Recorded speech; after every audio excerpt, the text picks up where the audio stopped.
Is the hate around Kylian Mbappé justified? Hey everyone, welcome back to Football Bad Boys. Let me get straight to the point. No, the hate surrounding Kylian Mbappé is not justified. I'd like to start this video by making that clear. But really, the question we're asking today isn't just, is the hate justified? It's more about why there's so much animosity around Mbappé right now. Still, I chose the word hate in the title for a reason, because it does exist. And honestly, that in itself is already a big problem. Let's be real, no one should feel hatred toward a football player. Sure, you can be frustrated, disappointed, or just not like someone's personality. That's fine. But at the end of the day, Kylian Mbappé didn't attack your family member. He's not a bad person. He's a footballer, and he doesn't deserve actual hate. No one in the game does. That might sound obvious to say, like I'm just stating the basics, but in 2025, it's not so obvious anymore. There are so many people online filled with hate toward footballers and not just Mbappé, though he's one of the most polarizing. That's why he makes the perfect example.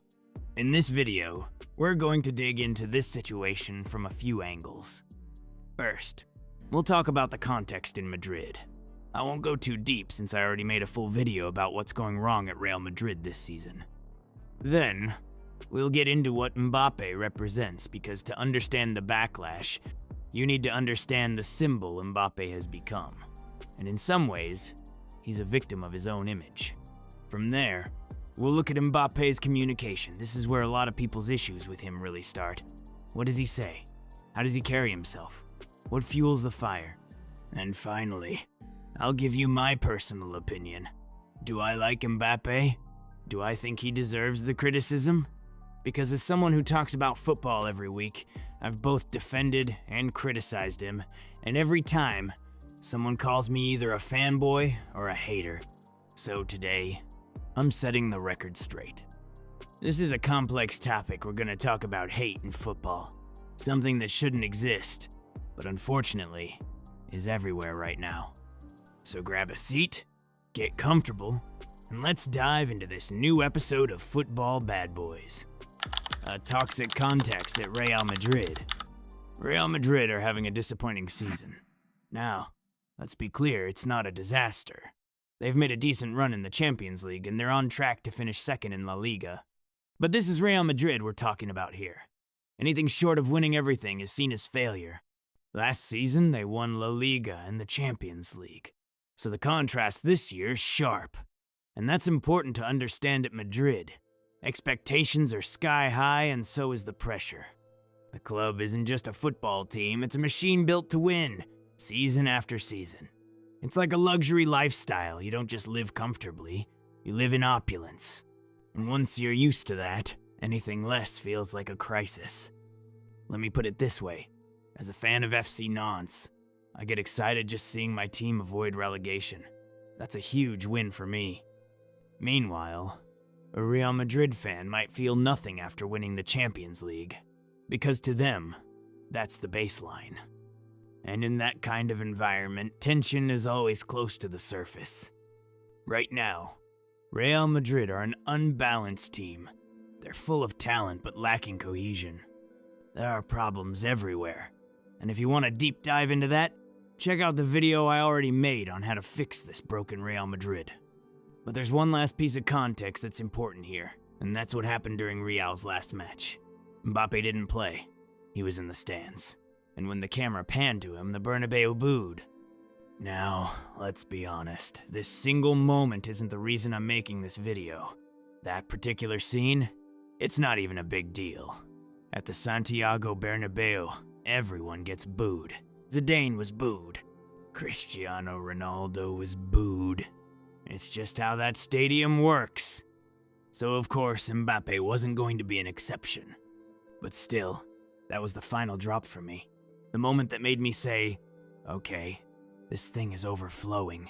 There's a real conversation to have here. Because the truth is, Kylian Mbappé draws a level of criticism and even hatred that goes far beyond what happens in the stands. And for me, a big part of that is because he's become the symbol of this struggling Real Madrid, a club that's clearly not well right now. Mbappé. A symbol of Real Madrid's problems? It's kind of funny when you think about it, the difference between being the cause of a problem and being the symbol of it. Personally, I don't believe for a second that Kylian Mbappé is the cause of Real Madrid's issues. Maybe you've seen my full video on this topic, but let me sum it up. Real Madrid have a ton of problems, and blaming all of it on Mbappé's arrival is just missing the bigger picture. That said, he is the symbol of those problems. Let me give you an example. Real Madrid have a forward line that simply doesn't run enough. That's a fact. I'm not going to show you the same graphic from Data Scout for the 1000th time, but you already know what I mean. And guess what? Mbappé is one of the biggest culprits. In the Champions League, among Real's attacking players, he's the one who ran the least. That alone makes him a symbol of the team's current dysfunction. But is he the cause of this collective issue? Not necessarily. If Mbappé were in a team where everyone else was running and pressing, his low numbers around 8 kilometers per game in the Champions League probably wouldn't even be a talking point. What's more, when I actually watch Real Madrid's Champions League matches, Mbappé isn't even the attacker who looks the most passive. He's not the one dragging the team down. And yet, he's the one everyone talks about. Why? Because he's the symbol.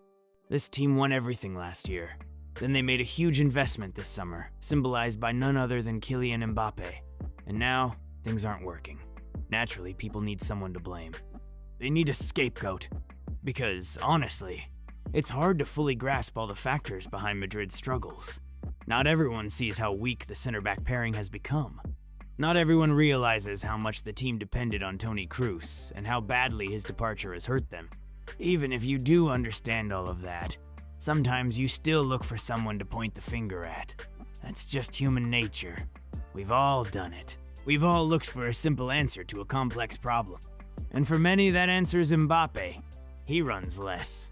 He's the new star. He's the easy target. And that's what makes this whole topic so tense. Because when Mbappé walks into a team that just won everything, he's not given any room for error, especially not at Real Madrid. And unfortunately, there have been errors. Which brings us to our next point, his communication. A player who doesn't help himself with his communication. There's something I find interesting when it comes to communication, especially in sports. It's the difference between confidence, arrogance, and pretension. It's a debate that comes up a lot in France. You've probably already heard this line before. In France, the moment you show a bit of self-confidence, people call you arrogant and tear you down. People often say that in other countries, it's not like that. But honestly, that's kind of a self-flagellating cliche. Other countries can be just as judgmental. Still, let's define these terms more clearly. Confidence is simply being aware of your value. If you're Kylian Mbappé, you don't need to pretend you're an average player because you're not. Like him or not, you can't deny he's a world-class forward.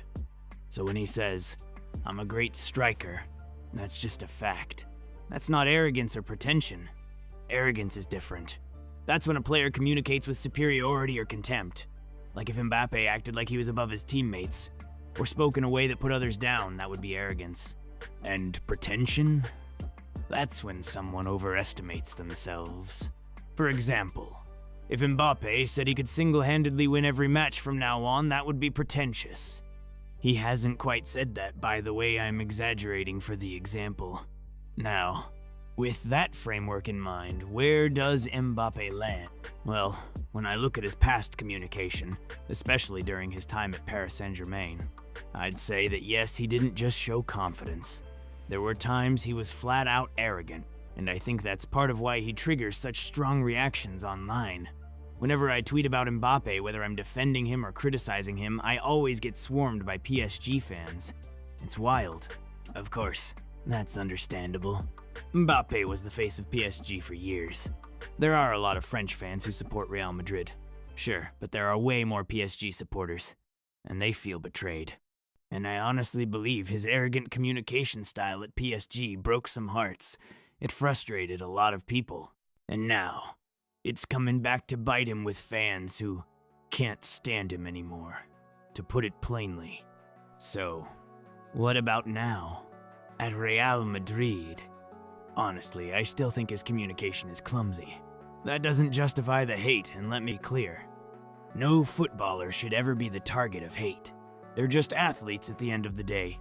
But we also can't pretend that all the hostility toward him is completely random. My takeaway is this. I separate the player from the communicator. Mbappé, the footballer, a top-tier talent. Mbappé, the communicator, often a liability.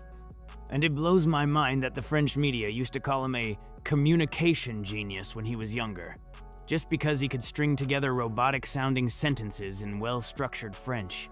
Being a good communicator isn't just about speaking correctly or using sophisticated words. It's about saying the right things at the right times, showing empathy and timing, balancing personal ambition with the team's goals, and yes, sometimes even flattering the fans and club when needed. And on those fronts, Mbappé has been completely off the mark. To summarize, and I say this without malice, because others put it far more harshly than I would, if Mbappé just stayed quiet a bit more often, it would probably do him a lot of good. Honestly, if I were part of his inner circle, I'd say, confidence is great, but you need to recognize when you're crossing the line.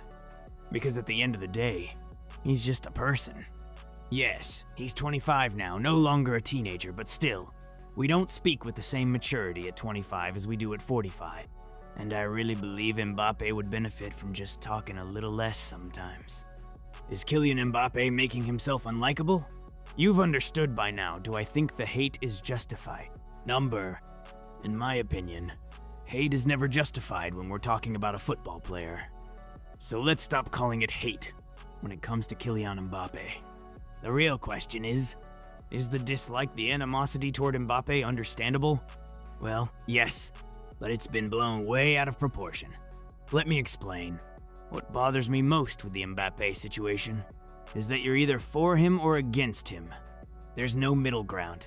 Just look at certain Twitter accounts. Some of them are full-on Mbappé fanboys. You start wondering if they're not part of that digital army we often talk about, set up to defend certain players or clubs at all costs. Their entire online presence is dedicated to defending Mbappé. But the opposite exists too. There are guys who wake up in the morning, log on to Twitter, and their number one goal is to bash Mbappé. It's nuts. No player should take up this much mental real estate in people's heads. And yet, that's exactly what happens with Mbappé. So yeah, I get that he rubs people the wrong way. I get that some people are just tired of him. But I don't understand how deep some people's obsession goes. And here's the real problem. People who actually have balanced, reasonable critiques of Mbappé, they get drowned out by the fanatics on both sides. And that ruins the entire conversation about football. This isn't just about Mbappé either. We saw the exact same thing in the never-ending debates between Cristiano Ronaldo fans and Lionel Messi fans. It's the same energy. And Ronaldo is a good comparison, because he also had that polarizing personality, like Mbappé does. So yes, Mbappé is open to criticism. Yes, he's a disaster in terms of communication. But does that mean I don't like him as a player? Not at all. I'm not trying to be friends with Kylian Mbappé.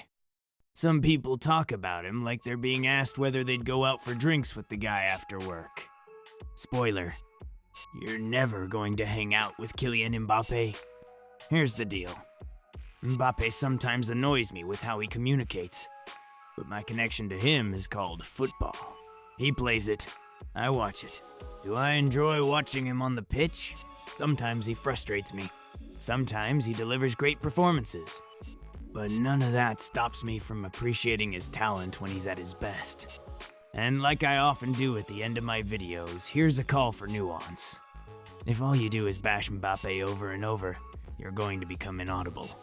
But if you express yourself with nuance, and say something like, Mbappé is a phenomenal player, and maybe even a smart guy, but he's terrible at communication, then maybe people will actually hear you.